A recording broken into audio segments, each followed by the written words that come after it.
You are looking at Sparks Shot Tower.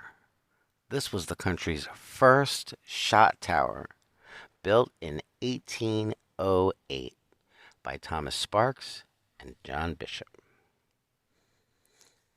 Shot towers revolutionized the making of musket balls and other solid projectiles based on the principle that molten lead will form perfect round balls when poured from a high place.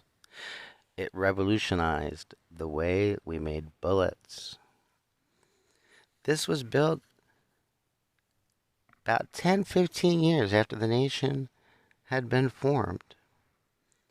Our Bill of Rights and our Constitution had been clearly written and agreed upon, and while all of our citizens, even today, can easily agree on things like the rights to life, liberty, and the pursuit of happiness, our Second Amendment tends to be a little more controversial.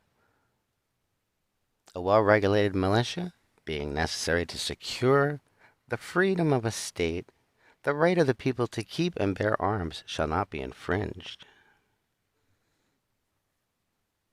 Very controversial even today.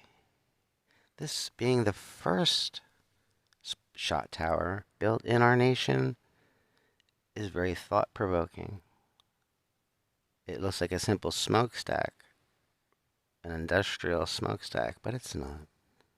It's a piece of our history, something to contemplate, our Second Amendment rights.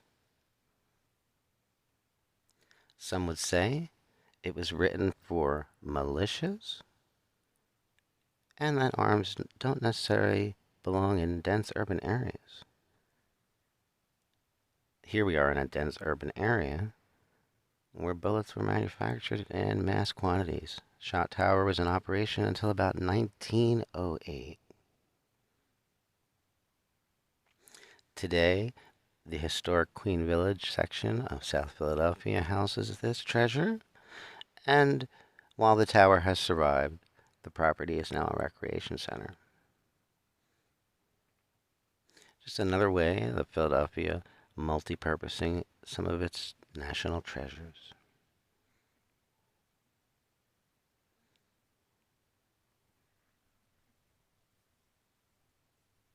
I'm sure as they started Shot Tower, they hadn't even considered the Second Amendment. It hadn't been vetted yet. In fact, I don't think much of our Constitution had yet been tested. Little did they know that we would be hanging on every word, interpreting every idea.